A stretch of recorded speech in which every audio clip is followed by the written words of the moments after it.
आप देख रहे हैं न्यूज नाउ 24/7 ताज़ा खबरों के लिए हमारे साथ बने रहें। सिर्फ एक व्यक्ति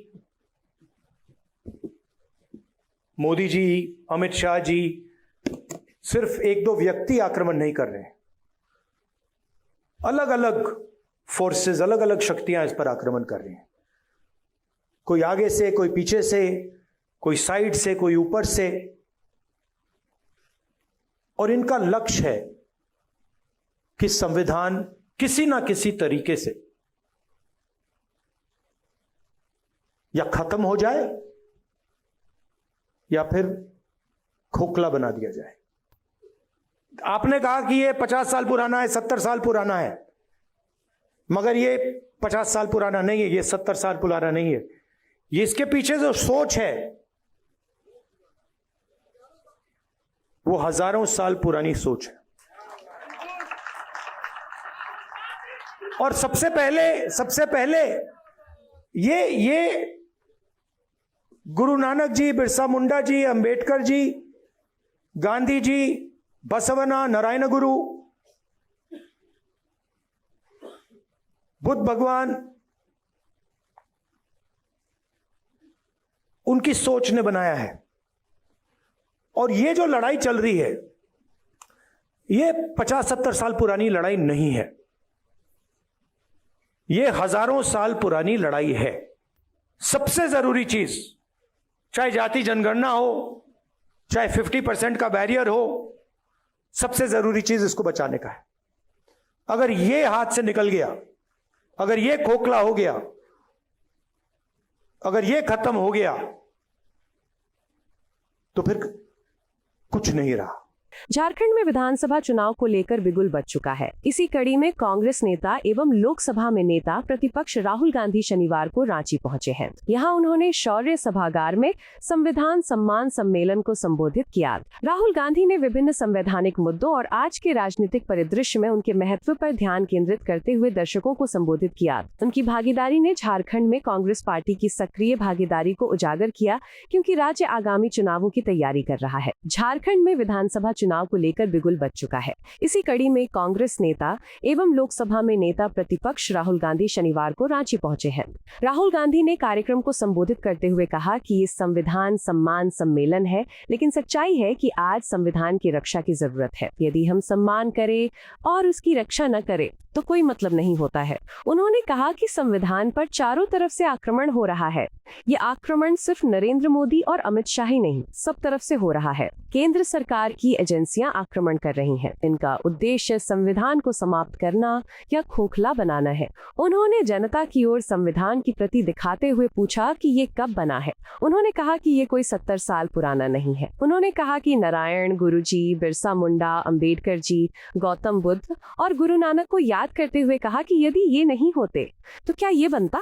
उन्होंने कहा कि इसके पीछे की सोच हजारों साल पुरानी है। उन्होंने कहा कि आज लड़ाई संविधान और मनुस्मृति की है। इस कार्यक्रम में अनुसूचित जनजाति, अनुसूचित जाति, अन्य पिछड़ा वर्ग और अल्पसंख्यक समुदायों के प्रमुख और प्रबुद्ध लोगों ने भाग लिया है। मैं देख रहा था, वहां पे पोस्टर पे लिखा है संविधान सम्मान सम्मेलन,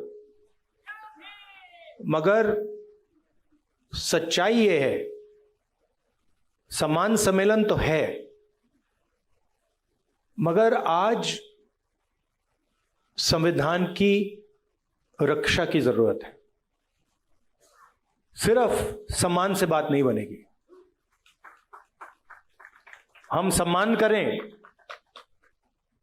और उसकी रक्षा ना करें तो सम्मान करने का कोई मतलब नहीं रहेगा, क्योंकि इस पे आक्रमण हो रहा है।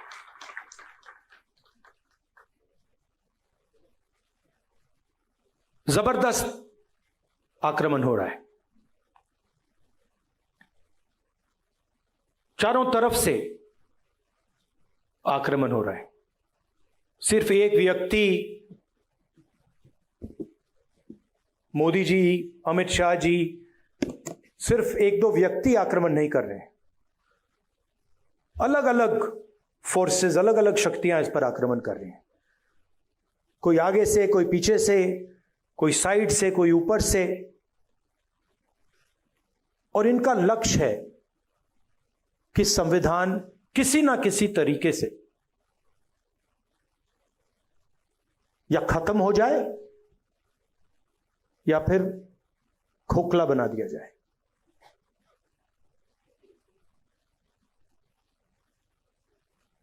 मैं आपसे सवाल पूछना चाहता हूं, ये आप अपने हाथ में पकड़े हैं, उठाइए इसको जरा।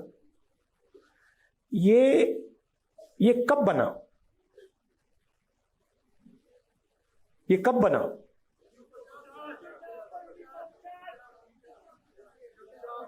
$1950? हाँ,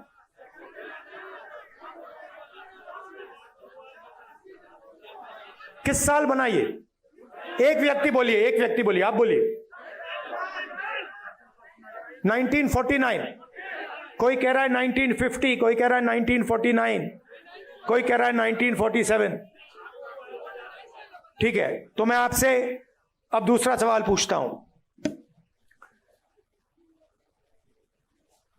अगर बिरसा मुंडा जी नहीं होते तो ये बनता? अगर नारायण गुरु जी नहीं होते तो ये बनता?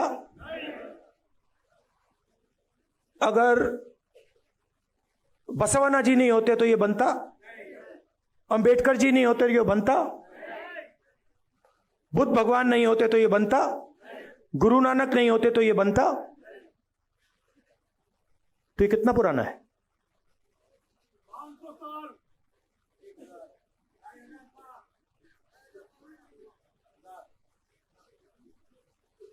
आपने कहा कि ये 50 साल पुराना है, 70 साल पुराना है, मगर ये 50 साल पुराना नहीं है, ये 70 साल पुराना नहीं है। ये इसके पीछे जो सोच है वो हजारों साल पुरानी सोच है। और सबसे पहले ये गुरु नानक जी, बिरसा मुंडा जी, अंबेडकर जी, गांधी जी, बसवण्णा, नारायण गुरु, बुद्ध भगवान, उनकी सोच ने बनाया है। और ये जो लड़ाई चल रही है ये 50-70 साल पुरानी लड़ाई नहीं है, ये हजारों साल पुरानी लड़ाई है। तो अगर ये कॉन्स्टिट्यूशन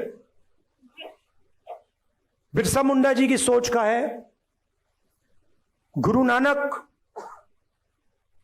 महावीर, बुद्ध भगवान, महावीर जी, अगर ये इनकी सोच का है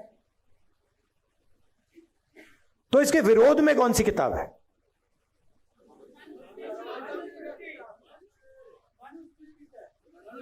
मनुस्मृति।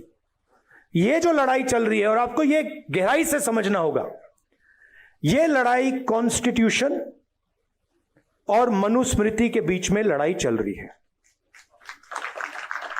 और ये नई लड़ाई नहीं है, ये हजारों सालों से लड़ाई चल रही है। अंबेडकर जी ने कहा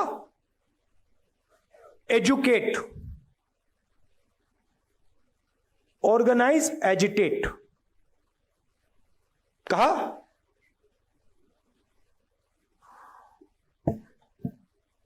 तो जब वो कह रहे हैं एजुकेट, एजुकेट का मतलब क्या? हाँ, किस चीज के बारे में? सिर्फ अपने संविधान को जानो, अपने हक को जानो। और मान लीजिए अगर एक युवा आज फिजिक्स बहुत अच्छी तरह समझ जाए, क्या अंबेडकर जी उसे एजुकेटेड कहते? क्यों नहीं? हाँ, अंबेडकर जी का मतलब यह था, एजुकेट का मतलब यह है कि आप कौन हो, आप कहां खड़े हो, आपके चारों ओर क्या हो रहा है, कौन कर रहा है, किस प्रकार से कर रहा है, एजुकेट का यह मतलब है। एजुकेट का मतलब यह नहीं कि आप कॉलेज में चले गए, आपने फिजिक्स की डिग्री ले ली, आपको अपना इतिहास नहीं मालूम, आपको अपनी हिस्ट्री नहीं मालूम, आपको अपनी समाज में जगह नहीं मालूम, तब आप एजुकेटेड नहीं हो। अब आज क्या हो रहा है मैं आपको बताता हूं। जब बीजेपी के लोग आदिवासी को वनवासी कहते हैं तो वो क्या करने की कोशिश कर रहे हैं? आपका जो इतिहास है, आपका जीने का तरीका है, आपकी फिलॉसफी है, आपकी साइंस है, मेडिकल साइंस है, जिसको आप हजारों साल से चला रहे हो, उसको वो खत्म करने की कोशिश कर रहे हैं। वो आपसे कह रहे हैं कि देखिए, आदिवासी का मतलब क्या? आदिवासी का मतलब जो सबसे पहले मालिक थे। वनवासी का क्या मतलब है? जो जंगल में रहते हैं। देखिए फर्क, देखिए,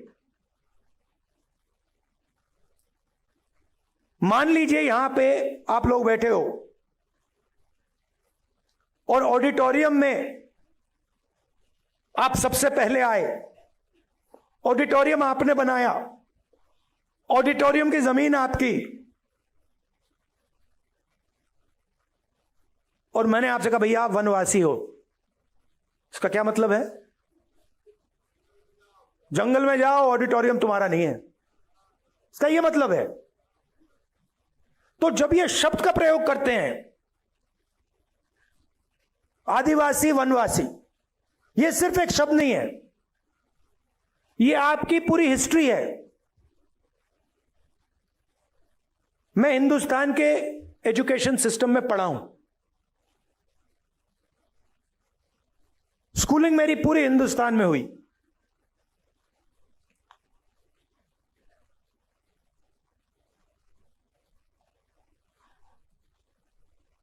पूरा का पूरा जोड़ दीजिए तो आदिवासियों के बारे में आधा चैप्टर मिलेगा। 10-15 लाइन मिलेंगी कि हां हिंदुस्तान में आदिवासी भी हैं, मगर इनकी हिस्ट्री क्या है, इनके जीने का तरीका क्या है, इनके सोचने का तरीका क्या है, इनकी साइंस क्या है, इनकी पॉलिटिक्स क्या है, उसके बारे में कुछ नहीं। मैं हिंदुस्तान के सिस्टम में, स्कूलिंग मेरी यहां हुई, दलितों के बारे में एक लाइन, हां भाई अनटचेबिलिटी होती थी, मगर उनका दर्द,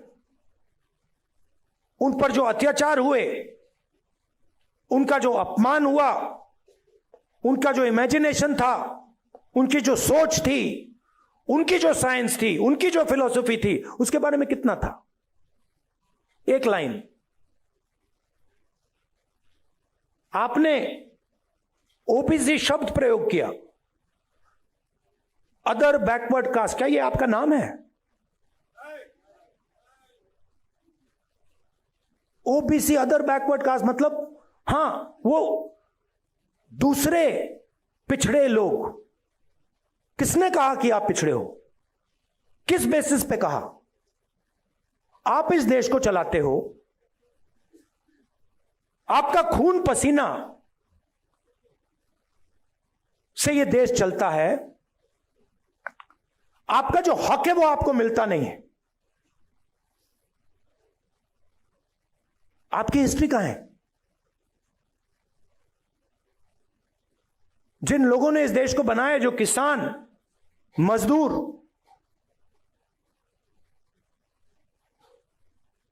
बढ़ई, नाई, मोची, इनकी हिस्ट्री कहां है? कहां लिखा है? फाड़ दिया गया। जैसे कि हिंदुस्तान के 90% लोग हैं ही नहीं।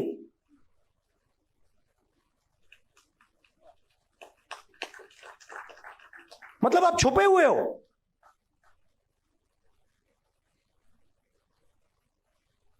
हिंदुस्तान के कॉर्पोरेट्स में देखिए आप, 250 कॉर्पोरेट्स की मैंने लिस्ट निकाली। कहां मैं देखता हूं भाई 90% आबादी में से यहां कितने हैं? 250 सबसे बड़ी कॉर्पोरेट्स में,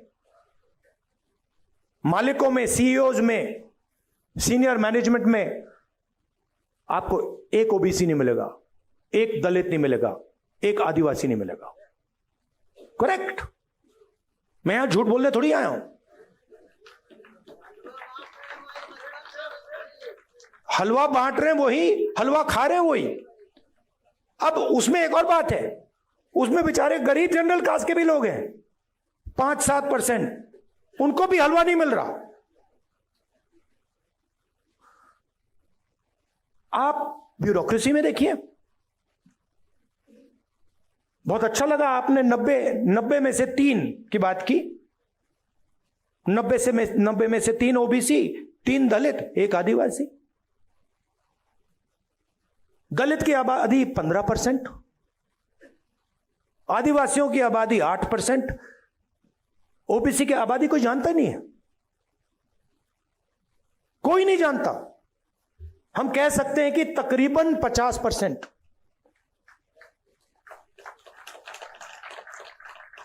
क्योंकि आपकी संख्या छुपानी है। बड़ा खतरनाक काम है। अगर ओबीसी को अपनी सच्ची संख्या पता लग गई,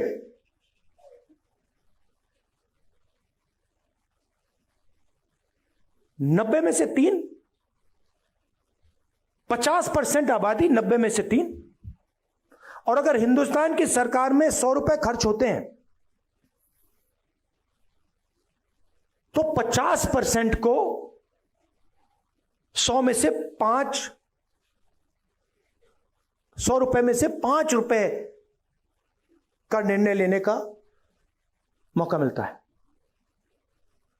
3 अफसरों को पीछे बैठा रखा है।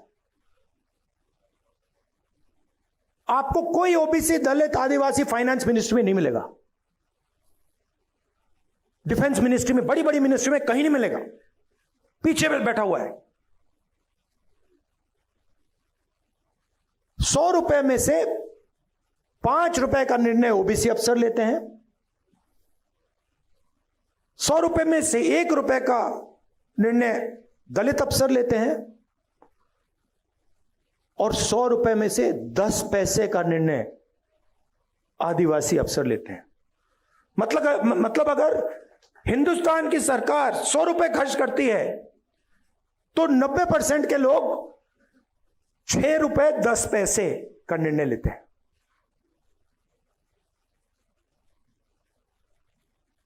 बॉलीवुड की बात करिए। बॉलीवुड में आपको दलित, आदिवासी, ओबीसी नहीं दिखेगा। नाच गाना चल रहा है, गाने बज रहे हैं, डांस हो रहा है, मगर 90% का कोई वहां नाच नहीं रहा। सच्चाई है ये।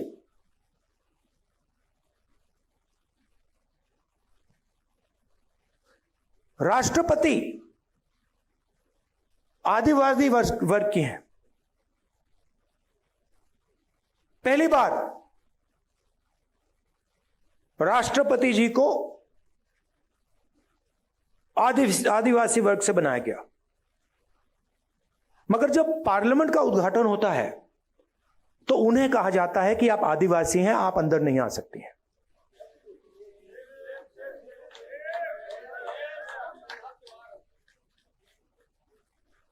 और उन्होंने मान लिया,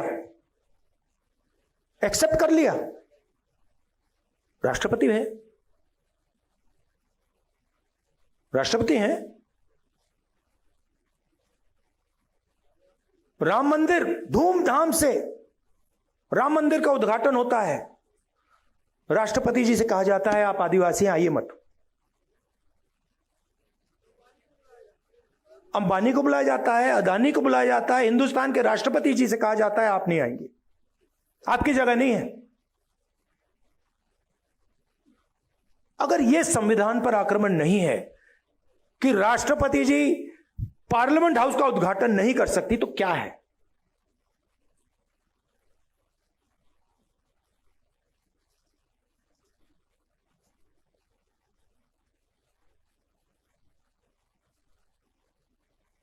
कहा गया था, संविधान में कहा गया है कि एक व्यक्ति को एक वोट का हक मिलेगा, ये इसमें लिखा है। और हिंदुस्तान का हर व्यक्ति एक जैसा है, कोई बड़ा नहीं है, कोई छोटा नहीं है, सबको वही हक मिलना चाहिए, कहा गया है। आप हिंदुस्तान की कोई भी संस्था देख लीजिए जो कॉन्स्टिट्यूशन को चलाती हैं, इस कॉन्स्टिट्यूशन की रक्षा कौन सी संस्था करती है बताइए? मीडिया करती है इसका? मीडिया को करना चाहिए, करती है? नहीं।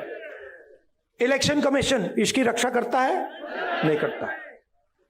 जो CBI, ED, income tax department के लोग हैं वो इसकी रक्षा करते हैं? नहीं। ब्यूरोक्रेसी के लोग इसकी रक्षा करते हैं? नहीं। क्यों? क्योंकि ये सारी की सारी संस्थाओं को बीजेपी ने कंट्रोल कर दिया है।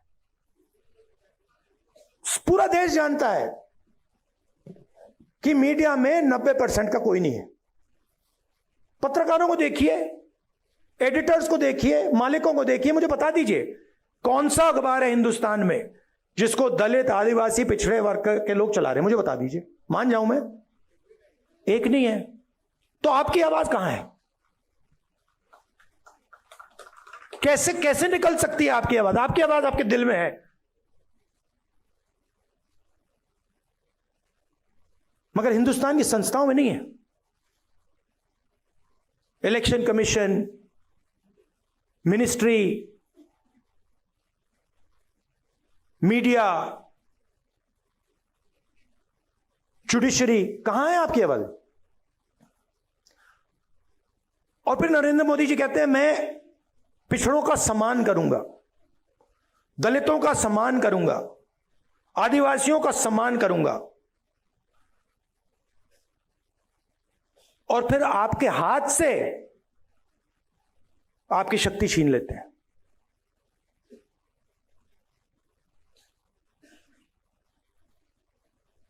सम्मान आपको देते हैं और पावर आपसे छीनते हैं। सम्मान आपको देते हैं और आपको हिंदुस्तान की संस्थाओं से बाहर निकाल देते हैं। सम्मान आपको देते हैं और फिर इसको खोखला करने की कोशिश करते हैं। मुझे बहुत अच्छा लगा इस चुनाव में हमने सिर्फ एक काम किया, हमने ये दिखाना शुरू कर दिया। बहुत गहरी बात है ये। हमने सिर्फ ये दिखा के कहा कि भैया हम इसकी रक्षा करेंगे, आप इसको छुओ फिर देखो क्या होता है। और हिंदुस्तान के प्रधानमंत्री ने चुनाव के बाद ये किया। देश ने बता दिया कि आप जो कर रहे हो, जो आक्रमण आप बिरसा मुंडा जी की सोच पर कर रहे हो, गुरु नानक जी की सोच पर कर रहे हो, नारायण गुरु जी की सोच पर कर रहे हो, बसवना की सोच पे कर रहे हो, बुद्ध भगवान, फूले जी, इन सब की सोच पर जो आक्रमण कर रहे हो वो हम आपको करने नहीं देंगे। मगर उनके पास सब कुछ है, सच्चाई है, धन उनके पास, संस्थाएं उनके पास, मीडिया उनके पास, CBI, ED, income tax department. अब आप कहोगे भाई अगर सब कुछ उनके पास तो हमारे पास क्या है? हमारे पास सच्चाई है और हमें कुछ और नहीं चाहिए। आप ले लो, आप संस्थाएं ले लो, सब कुछ ले लो, धन ले लो, संस्थाएं ले लो, जब तक हमारे पास सच होगा सारा का सारा न्याय हमें मिलेगा। और यही इस चुनाव ने दिखाया है। हमारे पास मीडिया नहीं। मैं आपको बताऊं, कांग्रेस पार्टी के बैंक अकाउंट बंद कर दिए। बिना पैसे के कांग्रेस पार्टी चुनाव लड़ी है। आप सोचिए,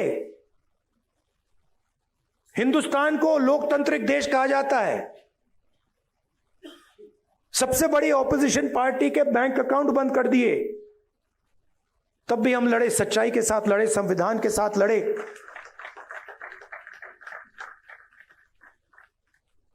और आजकल मोदी जी मुस्कुराते नहीं है। बंद हो गया, परमानेंटली बंद हो गया, भूल गए। तो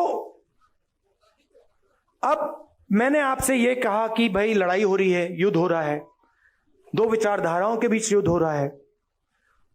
अब यह भी बताना पड़ेगा रास्ता क्या है। देखिए, मैंने संस्थाओं की बात की, थोड़ा सा मैं आपको 2-3 आंकड़े देना चाहता हूं। जीएसटी इस देश में कौन देता है? कौन देता है? 90% देता है। दलित, आदिवासी, पिछड़े वर्ग के लोग, गरीब, जनरल कास्ट के लोग देते हैं। ये आपने शर्ट कितने की खरीदी? ये आपने, हां आपने, ये कितने की खरीदी? 1,500 रुपए की। इस पे आपने जीएसटी कितनी दी? 18%। अगर यही अच्छा, अगर यही शर्ट अदानी या अंबानी खरीदें तो जितना टैक्स आपने दिया उतना टैक्स वो देते हैं। जीएसटी गरीब जनता से लिया जाता है, पिछड़ों से लिया जाता है, दलितों से लिया जाता है, आदिवासियों से लिया जाता है। अगर 100 रुपए आज हिंदुस्तान में, अगर 100 रुपए टैक्स में लिए जाते हैं, 40 रुपए आम आदमी की जेब से निकलते हैं, 26 रुपए हिंदुस्तान की सबसे बड़ी कंपनियों से आते हैं।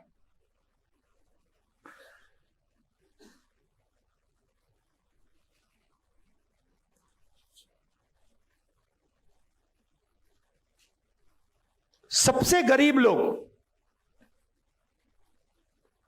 50%, सबसे गरीब लोग 60% से ज्यादा जीएसटी देते हैं। सबसे अमीर 10% लोग जीएसटी का 3% देते हैं। सबसे अमीर लोग 3% और सबसे गरीब लोग 2/3। सबसे अमीर 1% के पास हिंदुस्तान का 40% धन है। ये जो आपको दिखते हैं 25-30 अरबपति, इनके पास हिंदुस्तान का 40% धन है। और जो सबसे गरीब 50% लोग हैं, इनके पास 3% हिंदुस्तान का धन है। सबसे गरीब 50% के पास 3% धन और 1% के पास 40% धन। और अगर आप सबसे गरीब 50% को की आमदनी जोड़ दें तो उनकी पूरी आमदनी आप मिलाएंगे तो 13% बनती है। तो ये सिर्फ कॉन्स्टिट्यूशन पर आक्रमण नहीं हो रहा है, ये आपसे चोरी हो रही है।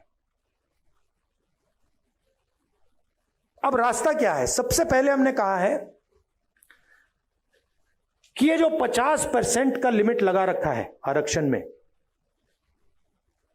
इसको हम, इस दीवार को हम तोड़ देंगे, हटा देंगे।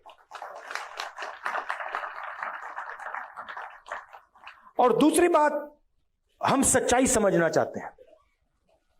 हम समझना चाहते हैं कि इस देश में धन किसके हाथ में है, जमीन किसके हाथ में है, संस्थाएं किसके हाथ में है,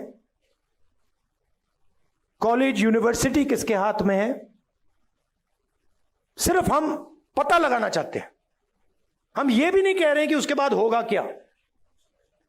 जैसे किसी को चोट लगती है, आपको कभी चोट लगी है? हाथ टूटा, आप गए, आपने कहा, डॉक्टर से कहा कि भैया एक्सरे करा दीजिए। डॉक्टर ने कहा कि हाँ भैया एक्सरे कराते हैं। फिर पता लगता है भैया हाथ कैसे टूटा है। अब पूरा देश जानता है कि दलितों को, आदिवासियों को, पिछड़ों को, गरीब जनरल कास्ट के लोगों को, माइनॉरिटीज को दर्द हो रहा है। सबको मालूम है। बेरोजगारी फैल रही है, महंगाई बढ़ती जा रही है, जॉब नहीं मिलता, सरकारी नौकरी नहीं मिलती, प्राइवेट सेक्टर बढ़ता जा रहा है, पब्लिक सेक्टर खत्म होता जा रहा है, चोट लग रही है। अब हम सिर्फ ये कह रहे हैं भैया चोट लग रही है, एक्सरे करा दो, पता लगाओ चोट क्यों लग रही है, कारण क्या है।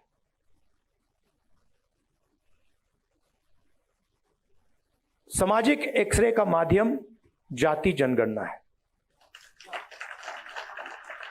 जाति जनगणना में हम 2-3 चीजें पता लगाना चाहते हैं। सबसे पहले, किस देश में पिछड़े वर्ग के कितने लोग हैं? 10% हैं, 20 हैं, 30 हैं, 40 हैं, 50 हैं, 60 हैं, कितने हैं? दलित, आदिवासी, माइनॉरिटी, गरीब जनरल कास्ट के लोग कितने हैं? पहली बात। दूसरी बात, हिंदुस्तान की संस्थाओं में किसकी कितनी हिस्सेदारी है? लीगल सिस्टम में किसकी हिस्सेदारी है? जुडिशरी में किसकी हिस्सेदारी है? ब्यूरोक्रेसी में किसकी हिस्सेदारी है? कॉर्पोरेट इंडिया में किसकी हिस्सेदारी है? हमारे संस्थाओं में किसका कंट्रोल है? मीडिया में कितने लोग हैं? 90% से।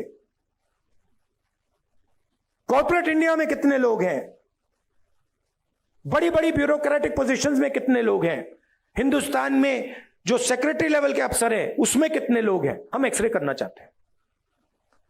अब अगर आप अस्पताल जाते और आप डॉक्टर से कहते भैया मेरा हाथ टूटा हुआ है, लग रहा है हाथ टूटा हुआ है, हिला नहीं पा रहा हूं, एक्सरे करवा दीजिए, और डॉक्टर आपसे कहता नहीं एक्सरे नहीं कराऊंगा, तो आप क्या करते? अब जब हम जाति जनगणना की बात कर रहे हैं, हम कह रहे हैं कि भैया एक्सरे कराइए, मोदी जी कहते हैं हम नहीं कराएंगे। कैसे नहीं कराओगे? अगर आप नहीं कराओगे हम कराएंगे। और मैं आपको बता रहा हूं, आप लिख के ले लो, जाति जनगणना को और ये जो 50% का बैरियर है ना, इसको अब कोई शक्ति नहीं रोक सकती है। जो करना है कर लो, जो करना है कर लो, आज नहीं तो कल। जो करना है कर लो, आज नहीं तो कल। जाति जनगणना, इंस्टीट्यूशनल सर्वे, 50% की जो दीवार है, ये कार्रवाई होगी ही होगी। मैं बता रहा हूं, मैं 20 साल के बाद राजनीति को समझता हूं। जो ये 90% को छुपाया जा रहा है, मिटाया जा रहा है, इनकी हिस्ट्री को खत्म किया जा रहा है, 90% में बहुत शक्ति है। आपके पास मीडिया नहीं है, मीडिया नहीं है आपके पास जुडिशरी नहीं है, आपके पास ब्यूरोक्रेसी नहीं है, मगर सच्चाई आपके साथ है। और यह काम मिलकर होगा, यह बंटने से काम नहीं होने वाला है। एक आवाज से मिलकर यह काम करना पड़ेगा। और यह काम मैं आपके साथ करने वाला हूं। यह मैं आपसे कहना था, मैं आपसे यह कहना चाहता था, सबसे जरूरी चीज, चाहे जाति जनगणना हो, चाहे 50% का बैरियर हो, सबसे जरूरी चीज इसको बचाने का है। अगर ये हाथ से निकल गया, अगर ये खोखला हो गया, अगर ये खत्म हो गया, तो फिर कुछ नहीं रहा। तो सबको सबसे पहले इसकी रक्षा करनी है। संविधान की, बिरसा मुंडा जी की सोच की, आदिवासियों की सोच की, अंबेडकर जी की सोच की, गांधी जी की सोच की, गुरु नानक, जो नाम आपको मैंने बताए। और यह मत सोचिए कि यह लड़ाई 70 साल पुरानी है।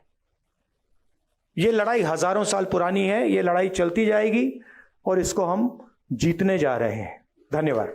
आपको यह वीडियो पसंद आया हो तो इसे लाइक करें, हमारे चैनल को सब्सक्राइब करें।